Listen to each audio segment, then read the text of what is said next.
টানা ৩৬ বছর যাবৎ পৃথিবীর ইতিহাসে একটা আর্টিস্ট মানে ভিলেনিয়াস রোলে কাজ করে টিকে আছে কিনা তোমরা একটু দেখবে, আশা করি কাউকেই পাবে না। আক্ষেপ কাজ করে কাউকে পাচ্ছি না, খালি ভিলেন কেন, কোনো আর্টিস্টকে তো পাচ্ছি না। সাকিবের পরে তোমরা কার কথা বলবা? কয়টা পরিচালক আছে, কয়টা প্রযোজক আছে, আসলে আমাদের ইন্ডাস্ট্রি তো বন্ধ হয়ে গেছে না ভাইয়া। বরবাদ করার পর আমি যে স্ক্রিপ্ট আশা করেছিলাম, আমি শুধু রায়হান রাফির একটা স্ক্রিপ্ট পেয়েছি, ওরকম স্ক্রিপ্ট অনেকগুলো না করে দিয়েছি। মানে একটা মেহেদী হাসান হৃদয়েরই একটা স্ক্রিপ্ট আমি আমার খুব একটা পছন্দ হয়নি। 14 বার চেঞ্জ হয়েছে, তাও আমি মিলিয়ে দিয়েছি। 14 বার চেঞ্জ হয়েছে আমার স্কেজুয়াল। টানা ৩৬ বছর যাবৎ পৃথিবীর ইতিহাসে একটা আর্টিস্ট মানে ভিলেনিয়াস রোলে কাজ করে টিকে আছে কিনা তোমরা একটু দেখবে, আশা করি কাউকেই পাবে না। আমার প্রথম জীবন আশা ভালোবাসা, যখন আমি শুটিং করি, তো সেই থেকে এই পর্যন্তই আমি মেইন।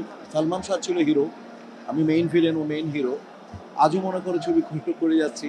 না না না, আমার ওই যে নতুন মুখের সন্ধানে চারটা, মানে ওই নতুন মুখের সন্ধানে যখন ট্যালেন্ট হান্ট ছিল, তো ওটা 4টে ইন্টারভিউ ছিল, মানে বাছাই হাজার হাজার ছিল, তো প্রথম না, প্রথম লাখে ছিল ছবি, তারপর হাজার, তারপর শত শত, এরকম। মানে ফাইনালি আমাকে জিজ্ঞেস করে হয়েছিল যে আপনি কি নায়ক না হলে কি আপনি অভিনয় করবেন না? তো আমি বললাম যে না না না, আমার এটা কোনো ব্যাপার না, আমার অভিনেতা। আমি প্রথম ওই ইন্টারভিউ আমি বলেছিলাম যে না, আমার অভিনেতা আমি হতে চাই। মানে যদি আমার টার্গেটই ছিল অভিনেতা হওয়ার, মানে এরকম না যে নায়ক না হলে কোনো কিছু করতে পারবো না। কাজে আমার আক্ষেপটা জীবনে প্রথমেই হয়নি। আর আমি এও বুঝি যে আমার চেহারা এমন কোনো বিশেষ গুণ নেই যেটা অ্যাটলিস্ট বিশেষ করে মানে নায়কের গুণটা আমার নেই। অতএব মনে হয় রিজিক তো আল্লাহ লিখেই রাখে। তো যেটা করেছি সেটাতে আমি অনেক অনেক আমার যোগ্যতা থেকেও বেশি খুশি। আমার কোনো রকম ফ্রাস্ট্রেশন নেই। আক্ষেপ কাজ করে কাউকে পাচ্ছি না, খালি ভিলেন কেন, কোনো আর্টিস্টকে তো পাচ্ছি না। সাকিবের পরে তোমরা কার কথা বলবা? চেষ্টা করে যাচ্ছে সিয়াম, আরিফিন শুভ, আরও অনেকেই আছে, চেষ্টা করে যাচ্ছে। কিন্তু দেখো ইন্ডাস্ট্রি তুমি কাকে নিয়ে রান করবা, এবং কয়টা পরিচালক আছে, কয়টা প্রযোজক আছে, আসলে আমাদের ইন্ডাস্ট্রি তো বন্ধ হয়ে গেছে না ভাইয়া। ইন্ডাস্ট্রিতে আগে আমরা এসেছি, তখন ইন্ডাস্ট্রি ছিল, তখন 1000-1200 হল ছিল, মনে করো 300 350 মানে ডিরেক্টর ছিল, প্রোডাকশন ছিল প্রায় 150-র মতো। তো এখন তো ইন্ডাস্ট্রি নেই, এখন কোন আর্টিস্টে তুমি দোষ দিতে পারবে না। আর্টিস্ট অনেকে ফিল্মের সুপারস্টার হতে চায়, স্টার হতে চায়, ফিল্মে কাজ করতে চায়, স্বপ্ন থাকে, যার অভিনেতা তার প্রত্যেকেরই স্বপ্ন যে যে মানে মানে ফিল্ম অভিনয়ের সাথে যারা জড়িত, যারা ডিরেকশন দেয়, যারা গান পছন্দ করে, সবাই চায় ফিল্মে, কারণ ফিল্মে জাতীয় স্বীকৃতি পাওয়া যায়। তোমরা জানো ফিল্মেই কেবল জাতীয় পুরস্কার দেওয়া হয়, অন্যান্য সেক্টরে কিন্তু দেওয়া হয় না জাতীয়ভাবে। তো কাজে হচ্ছে যে ভাইয়া, এখন তো ইন্ডাস্ট্রি নেই, ইন্ডাস্ট্রি বন্ধ হয়ে গেছে। অতএব দোষ মনে হয় আমি কাউকে দিব না, কাউকে পাচ্ছে না অভিনেতা অভিনেত্রী, এটা এটা আমাদের দুর্ভাগ্য, শুধু এটুকু বলবো। বরবাদ মানে আমি কৃতজ্ঞতা জানাই ওই ছবি ডিরেক্টর মেহেদী হাসান হৃদয়কে। আমি বলি তো মানে বরবাদ আমার জীবনে এমন একটা ভূত সৃষ্টি করেছে মেহেদী হাসান হৃদয়, যে আমি এরপরে অনেকগুলো স্ক্রিপ্ট আমি না করতে বাধ্য হয়েছি। মানে বরবাদ করার পর আমি যে স্ক্রিপ্ট আশা করেছিলাম, আমি শুধু রায়হান রাফির একটা স্ক্রিপ্ট পেয়েছি ওরকম। এছাড়া আমি বদিউল আলম খোকনের একটা স্ক্রিপ্ট পেয়েছি, ওরকম কাজ করছি। তো বাকি আমি আসলে মানে স্ক্রিপ্ট অনেকগুলো না করে দিয়েছি। মানে একটা মেহেদী হাসান হৃদয়েরই একটা স্ক্রিপ্ট আমি আমার খুব একটা পছন্দ হয়নি। মেহেদী হাসান হৃদয়েরই, যিনি আমাকে মানে ওই আমার ভিতরে এমন একটা টেস্ট ভিতর ঢুকে দিয়েছে, মানে আমি মানে আমার পুরো জীবনের ক্যারিয়ারের একটা টেস্ট অর্ধেক, আর অর্ধেক টেস্ট মেহেদী হাসান হৃদয় বরবাদ করার পর মানুষ আমাকে এইভাবে প্রত্যেকটা ডায়ালগ মানুষের মুখস্থ, প্রত্যেকটা এক্সপ্রেশনস মানুষের মুখস্থ। তো আসলে আমি বিশেষভাবে কৃতজ্ঞ মেহেদী হাসান হৃদয়ের কাছে, এবং ওই ছবির প্রডিউসার আজিম ভাই, শাহরিন আপু এবং গোটা টিমটার কাছে। বরবাদে আমি বরবাদের জন্য আমি ঢাকা থেকে 6বার বম্বে গিয়েছি, 2বার পুনে গিয়েছি। 6বার যাওয়া মানে 6বার আসা, 2বার পুনে যাওয়া, 2বার ব্যাক করা, 6-12 আর 4 কত, 18বার আমি শুধু জার্নি করেছি।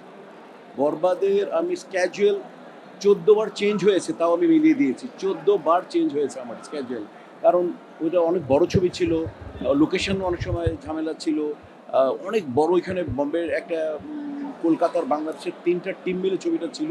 কাজেই ওই সমস্ত স্যাক্রিফাইস করেছি আমি মেহেদী হাসান হৃদয়ের জন্য, কারণ ওর আগে আমি ওর দুটো কাজ করেছিলাম, টাকশাল আর টিভির, আরেকটা মেয়েদের হৃদয় আলমগীরের ওর নিজের ঘরের কন্টেন্ট ছিল একটা, মন মাজার। তো ওই হৃদয়কে ভালো লেগেছিল, ওকে ভাই রেখেছিল। আর ও আমাকে বিশ্বাস করেছিল। বরবাদ মিশা ভাইকে যখন শুনিয়েছে, আমি তখন বললাম যে এটা ফিল্ম করতে পারো। দেন সাকিব আমাকে বিশ্বাস করেছিল, আমি বললাম সাকিব দারুণ একটা গল্প কাজ করতে পারি আমরা। মানে মানুষ, মানে এটার মানুষ সাধারণত থাকবে, মানে মানে মানে অতি সাধারণ জিনিস তো অসাধারণ, তাই না ভাইয়া? আমি তোমাদের সাথে যদি এখন যদি একটু অহংকার করে কথা বলি, যদি ইন্টারভিউ না দেই, বা তোমরা একটা প্রশ্ন করলে তোমাদেরকে উল্টা কাউন্টার দিয়ে আমার অভিজ্ঞতা ছড়াই, তাহলে তোমরা আমার সম্পর্কে কী ভাববা? যে মিশা ভাই তো স্যাক্রিফাইস করলো না, মিশা ভাই ঠিক আছে আমার বয়স 22, 23, 24, 25, তোমরা এর চেয়ে বেশি হবে না, 30-এর মধ্যে, আমার বয়স 60। তো তোমরা তো শিখতে চাও, তোমাদের যদি আমার অভিজ্ঞতা দ্বারা কোনো কিছু শিখতে চাও, আমার কোনো কিছুই যদি তোমাদের ভালো লাগে, যে মিশা ভাই অ্যাটিটিউড দেখছো, বাংলাদেশের ভিলেন, অ্যাটলিস্ট ভিলেন তো আমি নাম্বার 1 নাকি। তো কথা হচ্ছে যে বাট এই লোকটার ওইরকম কোনো রাগ নাই, অহংকার নেই, খুব স্বাভাবিক জীবনযাপন করে, এটা তো একটা মেসেজও, তাই না? যে মিশাবার কাছে গেলে ইনশাল্লাহ আমরা ভালো ব্যবহার পাবো, একটা ইন্টারভিউ পাবো। সবসময় না, মাঝে মাঝে আমিও যখন ব্যস্ত থাকি তোমরা বুঝো না। তো কাজ হচ্ছে আমি মনে করি সাধারণ মানুষ হচ্ছে অসাধারণ মানুষ।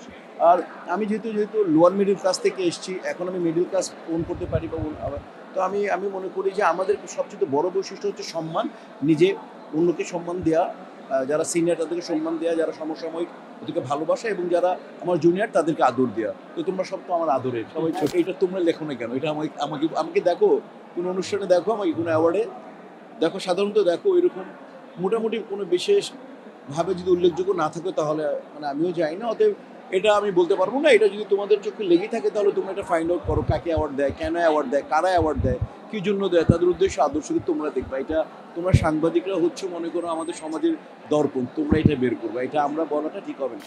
শীত নিয়ে স্মৃতি, আসলে শীত খুব পছন্দ করি আমি, স্মৃতি বলবো না, শীত মানে আসাটাই একটা আমাদের মানে ওয়েট করতে থাকি। আমাদের দেশে তো 2-3 মাসের বেশি শীত থাকে না। শীত আসলে আমি তো তোমরা যে আমরা সবাই ভোজন শীত মানুষ, ঢাকায়ও মানুষ খাওয়া পছন্দ করি। শীতে কাচ্চি ভাল লাগে, বিরিয়ানি ভাল লাগে, মুরগ পোলাও ভাল লাগে। তো কাজ হচ্ছে রিচ খাবারগুলো শীতে বেশি খেতে, নেহারি পায়া খুব ভাল লাগে। তো মানে স্মৃতি বলে ঢাকাইয়াদের জন্য প্রত্যেকটা স্মৃতি একটা, আর বাঙালির জন্য প্রত্যেকটা স্মৃতি একটা, প্রত্যেকটা শীত মৌসুম হচ্ছে একটা স্মৃতি। অতএব আমরা ওয়েট করি 3 মাসের জন্য, কবে শীত আসবে শীত আসবে। তো আমি এটা বিশেষ না, প্রত্যেকটা শীতই আমার কাছে বিশেষ।